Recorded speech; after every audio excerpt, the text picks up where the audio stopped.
ഞാൻ ഇന്ന് പറയാൻ ഉദ്ദേശിക്കുന്നത് ഇപ്പോൾ ലോക കിഡ്നി ദിനം നടന്നുകൊണ്ടിരിക്കുകയാണല്ലോ. അപ്പോൾ നമുക്ക് കിഡ്നിയെക്കുറിച്ച്, നമ്മുടെ കിഡ്നി എങ്ങനെ ക്ലീൻ ചെയ്യാം എന്നുള്ളതിനെക്കുറിച്ച് ഒരു ചെറിയ ടിപ്സാണ്. എങ്ങനെയാണ് നമ്മുടെ കിഡ്നിയെ ശുദ്ധീകരിക്കുന്നത്? വർഷങ്ങളായി നമ്മൾ കഴിക്കുന്ന ആഹാരം, നല്ലതും ചീത്തയുമായ എല്ലാറ്റിൽ നിന്നും അടിഞ്ഞുകൂടിയിട്ടുള്ള സാൾട്ടും കാൽസ്യവും മറ്റു വിഷവസ്തുക്കളെല്ലാം ഫിൽട്ടർ ചെയ്ത് നമ്മളെ പൂർണ്ണ ആരോഗ്യത്തോടെ നിലനിർത്തുന്നതാണ് കിഡ്നി. എന്നാൽ കിഡ്നിയിൽ അടിഞ്ഞുകൂടിയ ഇത്തരം വസ്തുക്കൾ കൂടുതലാകുമ്പോൾ കിഡ്നിയുടെ പ്രവർത്തനം താറുമാറാവുന്നു. പിന്നെ ഡയാലിസിസ് അല്ലെങ്കിൽ കിഡ്നി മാറ്റിവെക്കൽ, അങ്ങനെ നമ്മൾ നിത്യരോഗിയായി കഴിയേണ്ടി വരുന്നു. അതിൽ നിന്നൊരു മോചനം നമുക്ക് വേണ്ടേ? നമ്മുടെ കിഡ്നിക്കും വേണ്ടേ? ഇതാ ഒരു എളുപ്പ വഴി.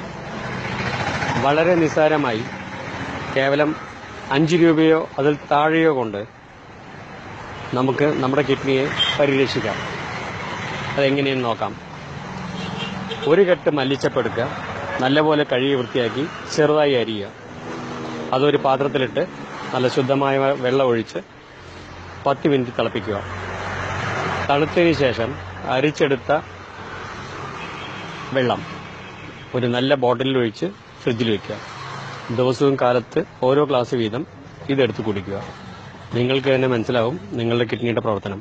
കിഡ്നിയിൽ അടിഞ്ഞുകൂടിയ സാൾട്ടും കാൽസ്യവും എല്ലാം തന്നെ മൂത്രത്തിൽ കൂടി പുറത്തു പോകുന്നത് നിങ്ങൾക്കറിയാം.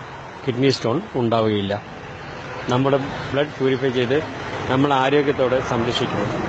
ഇത്രയും നാച്ചുറലായ ഒരു കിഡ്നി സംരക്ഷണം വേറെയില്ല. നന്ദി, നമസ്കാരം.